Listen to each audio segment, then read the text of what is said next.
Warahmatullahi wabarakatuh. Selamat siang, salam sejahtera untuk semuanya. Sampurasun. Alhamdulillah, senang sekali bisa kembali ke kota Bandung, kota yang memberikan kepada kita semua inspirasi. Tadi diceritakan tentang anak muda. Di Bandung, sejak zaman kolonial, anak-anak muda sudah bergerak untuk Indonesia yang lebih baik. Tepuk tangan buat semua yang hadir di sini. Saya ingin menyapa sebentar kakak-kakak di depan dari jajaran DPP Partai Nasdem, Pak Sugeng Suparwoto. Boleh tepuk tangan untuk Pak Sugeng Suparwoto.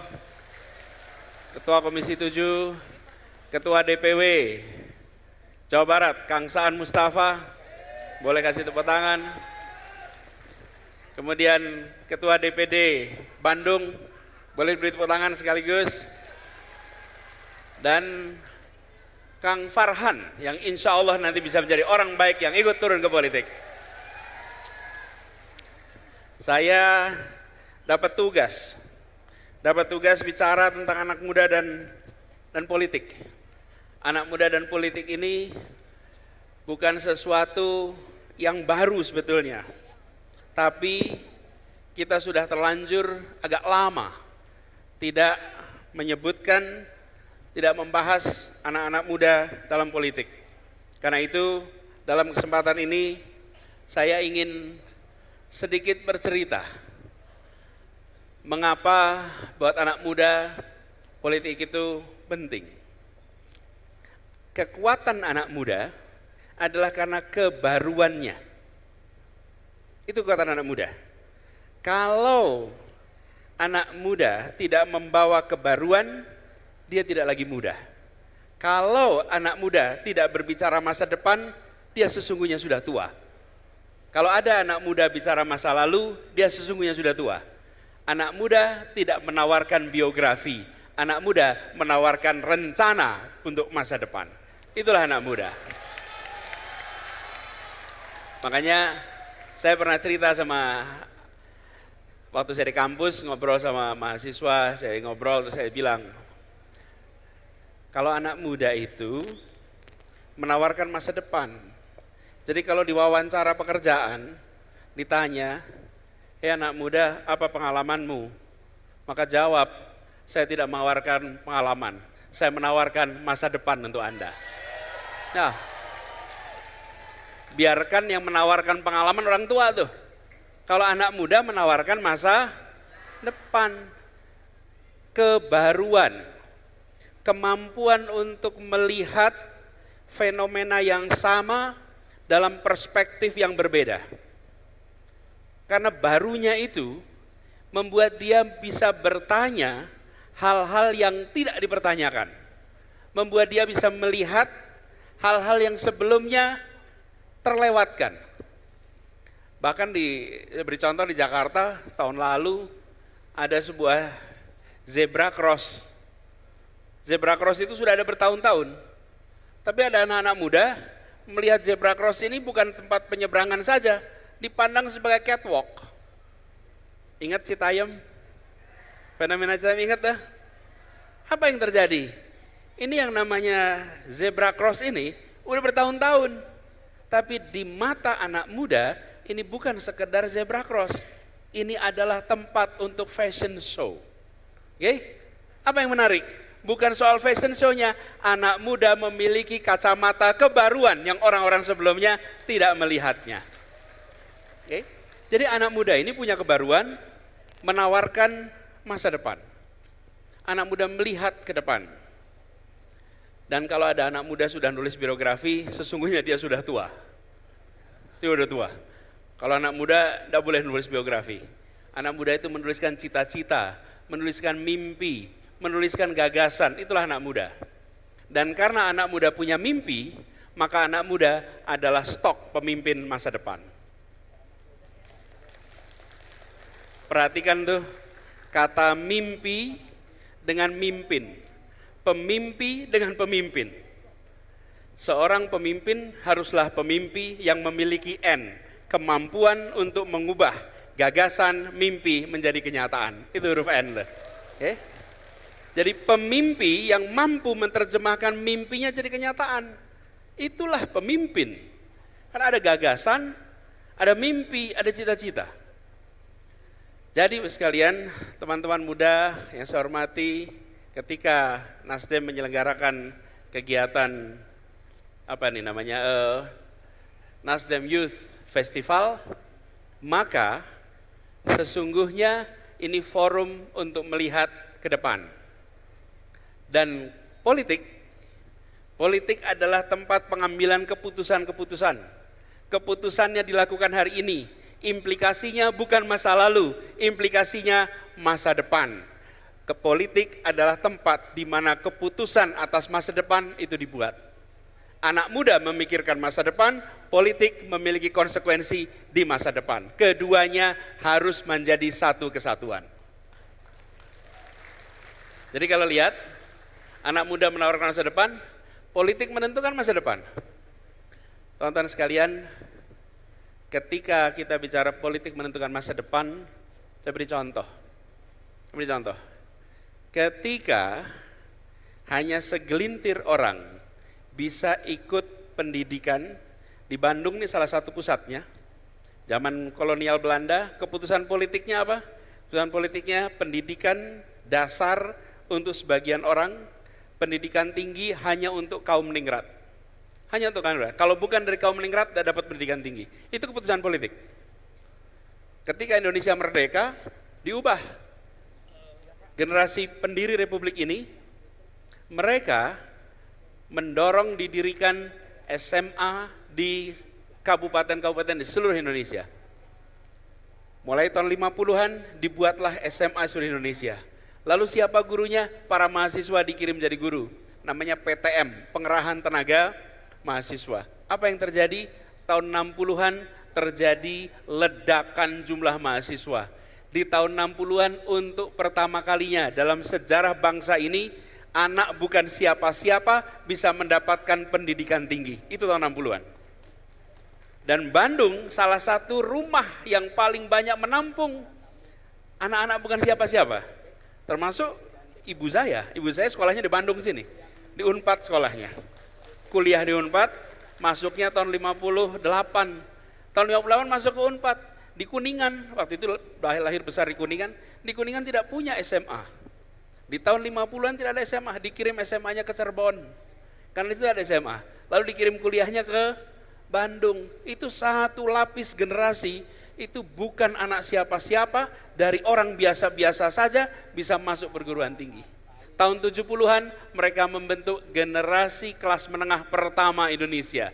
Dan tahun 80-an kita menyaksikan eskalator sosial ekonomi menemukan babak baru bagi Indonesia. Diperlukan waktu 3 dekade itu berdampak. 50-an, 60-an, 70-an. Siapa dididik apa hari ini menentukan siapa akan duduk di mana besok. Keputusan jalan tol, keputusan tentang penempatan bandara, keputusan tentang pendidikan, keputusan tentang kesehatan, itu semua adalah keputusan politik. Tapi sering sekali kita justru enggan berada di wilayah itu. Saya pernah ngobrol dengan seorang mahasiswa, saya tanya gini, besok kalau udah lulus, rencananya mau apa? Pak Rektor, saya mau bisnis ya. Nggak tertarik masuk politik? Enggak, Pak. Dan wajah mahasiswa itu ke saya kelihatan agak aneh gitu. Kok rektornya tanya mau masuk politik? Lalu saya tanya balik, kenapa nggak mau masuk politik? Karena politik itu kotor, Pak. Jadi saya tanya balik, kalau bisnis bersih ya? Bisnis bersih ya? Tapi sekalian, kotor dan bersih bukan soal sektor. Kotor dan bersih adalah soal cara menjalani di sektor apapun. Mau masuk sektor pendidikan pun bisa kotor. Mau masuk bisnis pun bisa kotor. Mau masuk politik pun bisa kotor. Tapi juga mau masuk pendidikan bisa bersih. Mau bisnis bisa bersih. Dan masuk politik pun bisa dikerjakan dengan cara yang benar. Jadi, Bersih atau kotor bukan sektor, itu adalah bagaimana cara kita menjalaninya. Nah, kita membutuhkan orang-orang yang tak bermasalah lebih banyak masuk di wilayah politik. Ini cerita sedikit pengalaman masa kecil. Waktu saya SD, saya itu dibolehkan naik sepeda jauh kalau kalau perginya ke perpustakaan. Perpustakaan itu kira-kira dari rumah saya sekitar 4 km. Saya SD kelas 5 kira-kira. 4, 5, boleh naik sepeda keluar dari kampung ke jalan aspal, karena kalau di kampung jalannya tanah. Boleh naik lewat jalan aspal asal ke perpustakaan. Jadi saya ke perpustakaan. Tapi sebenarnya ke perpustakaan itu bukan karena saya senang baca. Ke perpustakaan itu karena saya senang naik sepeda. Jadi naik sepedanya yang saya senang, bukan ke bukunya. Mana pula kita suka buku kelas 5 SD. Buku itu nomor sekian, naik sepeda, bermain. Tapi karena pilihannya hanya ke perpustakaan, jadi saya pinjam buku. Buku yang saya pinjam buku-buku biografi. Siapa yang saya pinjam biografinya? Saya baca buku biografi internasional maupun lokal. Yang lokal siapa? Saya baca buku biografi Soekarno. Saya baca biografi Agus Salim, Muhammad Hatta, Sahrir, Cokro Aminoto. Itu tokoh-tokoh itu saya baca semua bukunya, biografinya. Ketika saya baca, orang tua saya bilang, "Nis, kamu lihat ini ya, contoh. Lihat nih ya, contoh. Semua nama-nama yang disebutkan, yang saya baca, itu kalau kita tanya hari ini, profesi mereka apa? Kalau tanya hari ini, Soekarno itu profesinya apa? Kalau ditanya profesi hari ini, apa kira-kira? Kalau Bung Sahrir apa profesinya kira-kira? Teman-teman sekalian, Cokro Aminoto, Soekarno, Sahrir, Hatta, Natsir. Kalau ditanya profesinya hari ini, mereka berprofesi sebagai politisi. Tetapi karena mereka berpolitik dengan gagasan, berpolitik membawa integritas, berpolitik untuk kepentingan masa depan bangsa, maka mereka menjadi contoh-contoh di rumah tangga seluruh Indonesia. Kita harus mengembalikan itu. Kita harus mengembalikan bahwa mereka-mereka yang berada di wilayah politik adalah mereka yang berintegritas, berkompetensi, memiliki kedekatan dengan rakyat, peduli dengan kepentingan publik, mementingkan keadilan bagi semua, sehingga politik kita menjadi politik yang diteladani oleh keluarga-keluarga di seluruh Indonesia. Karena itu kita membutuhkan apa? Membutuhkan orang-orang baik, orang-orang tak bermasalah masuk politik. Masalahnya sekarang ini fenomenanya unik. Bila ada orang bermasalah masuk politik, malah dipermasalahkan. Tapi bila ada orang tak bermasalah masuk politik, dipermasalahkan. Kalau orang bermasalah masuk politik, malah dibiarkan. Bagaimana ini bisa berubah? Republik ini tidak akan berubah bila orang-orang baik, orang-orang tak bermasalah mendiamkan ini terjadi terus. Kita memerlukan anak-anak muda. Anak-anak muda itu memiliki kebaruan. Anak-anak muda itu memiliki kemampuan untuk melihat dengan perspektif yang baru. Ada di beberapa negara lain, ini contoh statistiknya, anggota dewan, anggota parlemen, sampai hampir 10% di bawah usia 30 tahun. Mereka bawa suara generasi Z.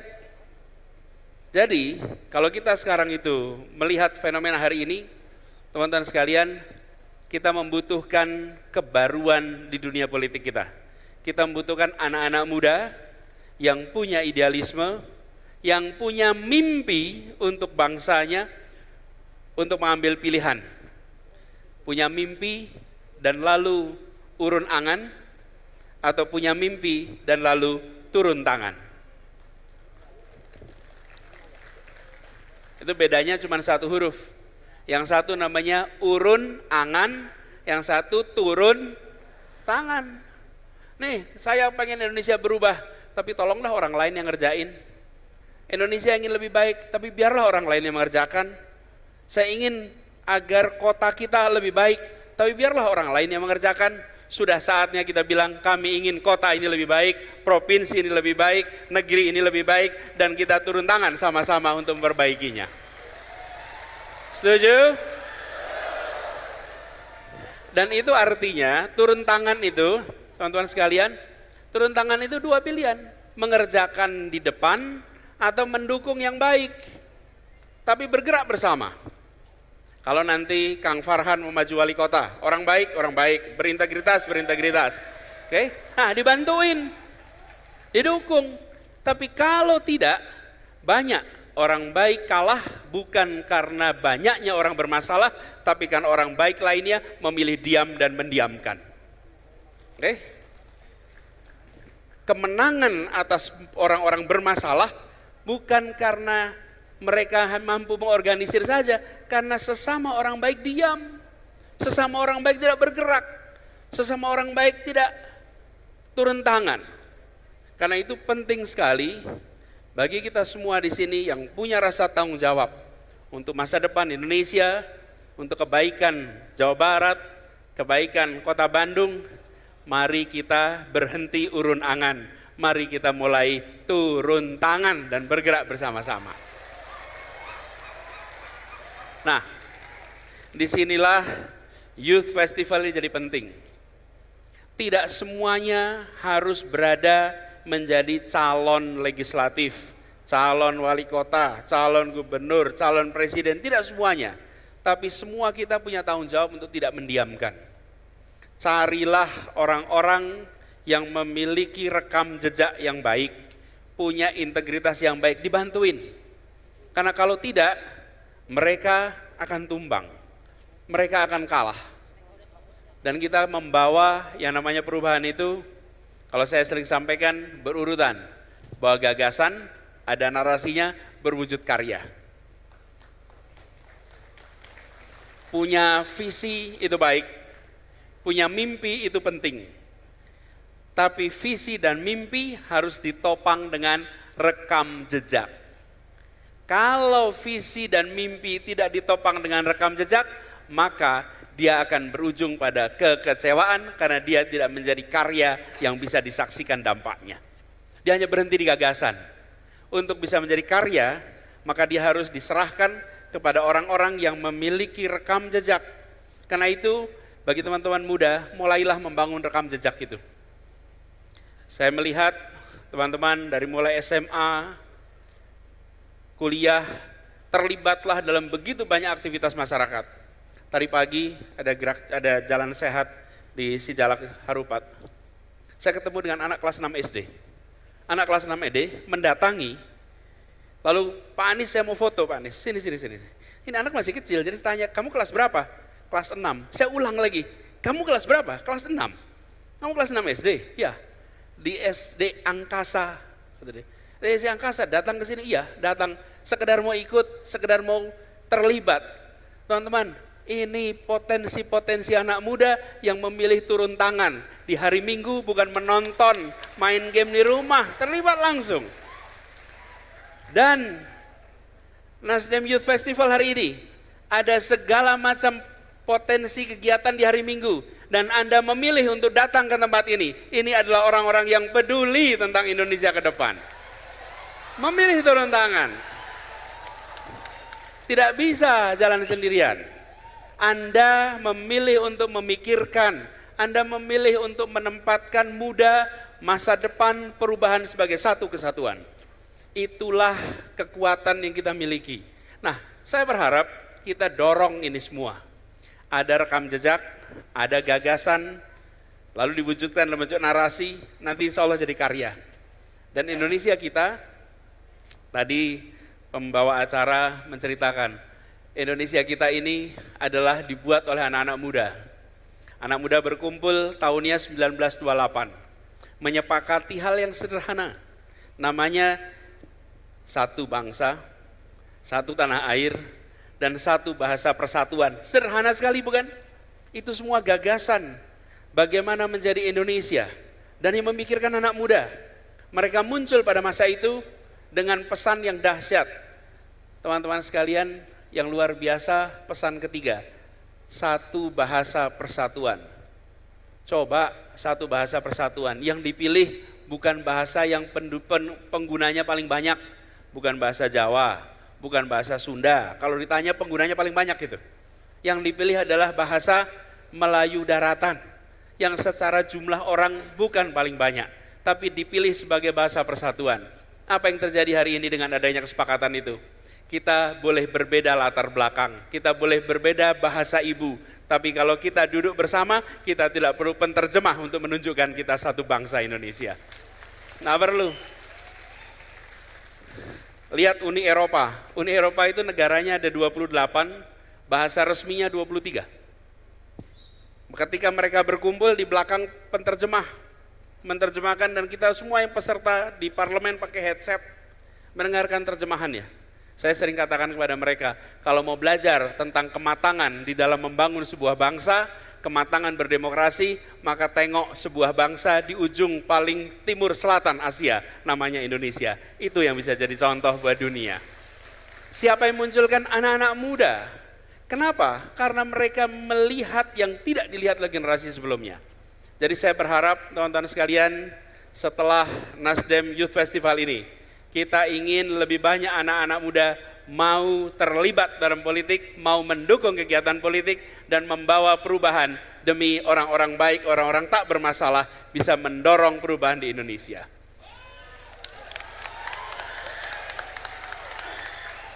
Saya berharap semua yang terlibat, yuk kita dorong sama-sama. Dan tadi, tidak semua harus berada di dalam proses pencalonan, tapi jangan tinggal diam, membantu bergerak. Dengan cara begitu, insya Allah perubahan akan bisa terjadi di Indonesia, dan apa yang kita saksikan hari ini nanti berbekas di masa depan. Seperti dikatakan tadi, keputusannya hari ini, dampaknya masa depan. Keputusan politik tidak berdampak di masa lalu, tapi berdampak di masa depan. Anak muda terlibat hari ini, izinkan membuat sejarah untuk masa depan Indonesia yang lebih baik. Terima kasih untuk semuanya. Assalamualaikum warahmatullahi wabarakatuh. Sampurasun. Wow, beri tepuk tangan yang meriah untuk Bapak Anies Baswedan, luar biasa. Iya, luar biasa materi yang sangat disampaikan, tentunya menginspirasi anak muda. Mohon izin Bapak untuk tetap di atas panggung, karena kali ini Bapak kita akan sama-sama intip nih media sosialnya Nasdem Bandung, nasdem.bdg. Banyak sekali pertanyaan-pertanyaan nih Bapak yang sudah masuk. Wow, ini dia pertanyaan-pertanyaannya luar biasa. Wow. Mungkin salah satunya ada teman-teman semua di sini ya. Oke, pertanyaannya langsung saja kita akan pilih. Mohon izin Kita Bapak. akan pilih. Iya, ini dia pertanyaannya.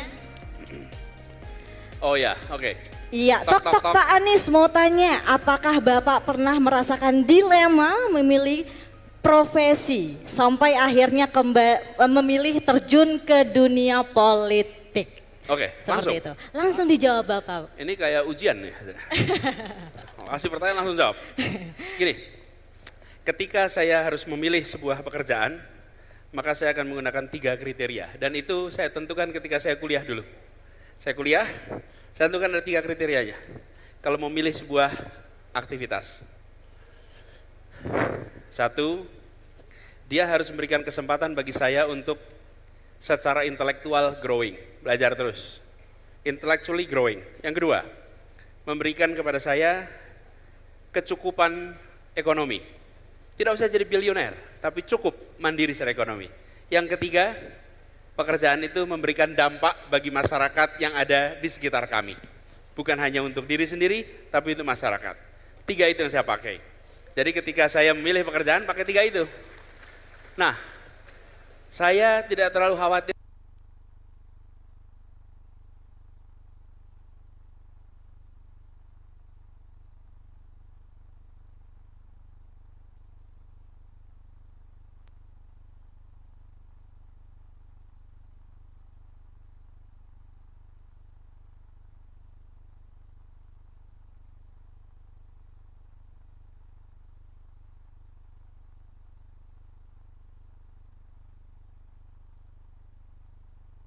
Rasa mengerjakan untuk 3 hal tadi, untuk kepentingan publik, keluarga mandiri, secara intelektual tumbuh, itu tidak memikirkan soal ini sektor mana. Di sektor manapun kerjakan dengan cara yang benar, di sektor manapun tujuannya untuk perubahan, dengan cara seperti itu kita tidak khawatir sektornya, tapi dampaknya bagi masyarakat. Itu kira-kira jawabannya. Wow, luar Itu dia, biasa. Poinnya luar biasa ya, apapun sektornya yang penting dampaknya. Wow, Ya. baik. Untuk selanjutnya, Mohon izin Bapak untuk tetap di atas panggung, Yuk, boleh. karena kita akan ada pemberian cenderamata tentunya ya. Baik, dengan hormat kami akan memanggil ke atas panggung Ketua DPW Nasdem Jawa Barat, Kakak Saan Mustofa. Silakan Kakak, mohon izin. Dan juga anggota DPR RI sekaligus tokoh inspiratif muda Kota Bandung, Om Farhan. Mohon izin. Dan juga Ketua DPD Partai Nasdem, Kakak Rendiana Awangga. Mohon izin Kakak untuk berkenan ke atas panggung, dan juga DPP Nasdem dan anggota Dewan Fraksi Kota Bandung.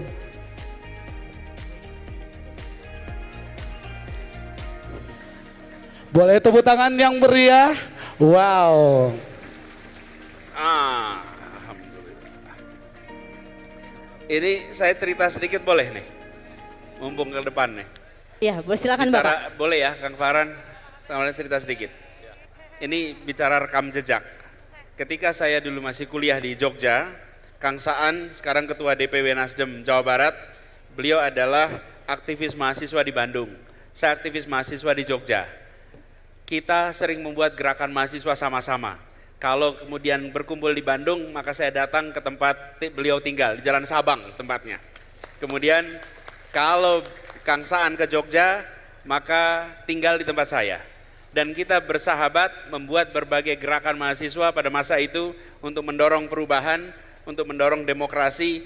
Dan kita, ini buat kita semua, tidak pernah membayangkan bahwa persahabatan yang terjadi masa itu terus terjaga, dan sekarang kita bekerja sama-sama untuk Indonesia yang lebih baik, Jawa Barat yang lebih baik. Maka itu teman-teman sekalian, terlibatlah sekarang. Tidak pernah tahu rute perjalanan kita ke depan. Insya Allah rutenya selalu rute untuk membawa kemaslahatan bagi semuanya. Kang Saan, thank you. Oke, beri tepuk tangan yang meriah. Terima kasih.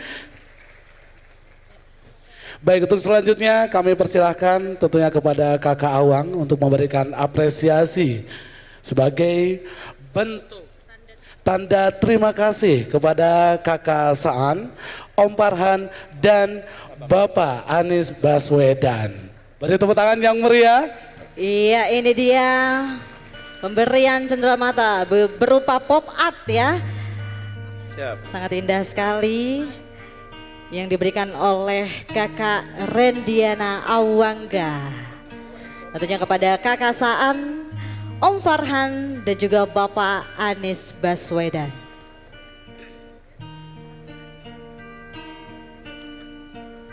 Terima kasih.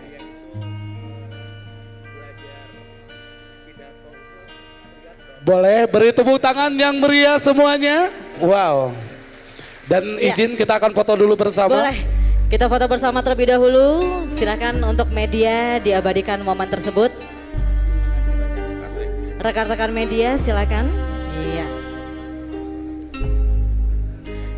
Baik, selanjutnya pemberian cenderamata sebagai tanda apresiasi dan tanda terima kasih kepada tokoh inspirasi muda Bapak Anies Baswedan.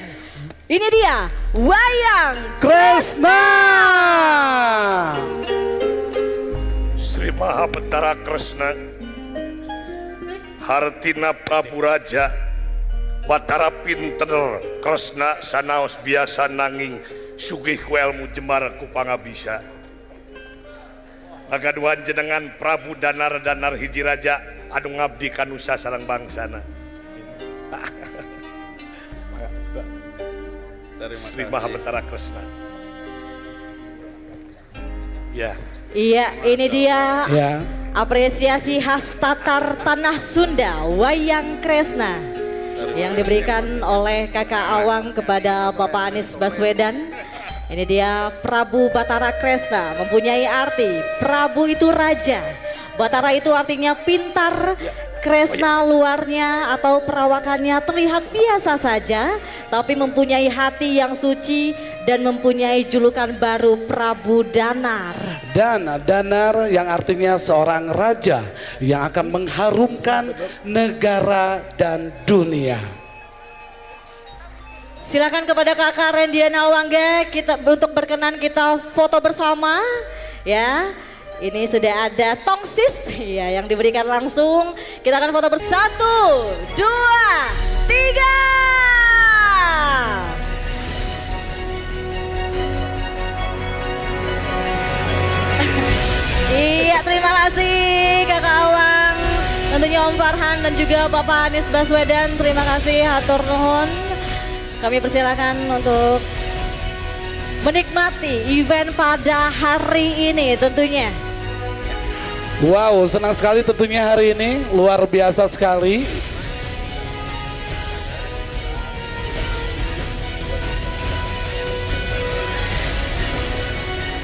Iya, itu dia tentunya cenderamata yang sudah diberikan kepada Bapak Anies Baswedan. Terima kasih tentunya atas kesempatannya pada hari ini berbagi kepada kita semua, menginspirasi muda-mudi yang ada di Sabuga ITB Manasua. Wow, tentunya memberikan spirit semangat untuk kita semuanya. Yes, betul. Ya.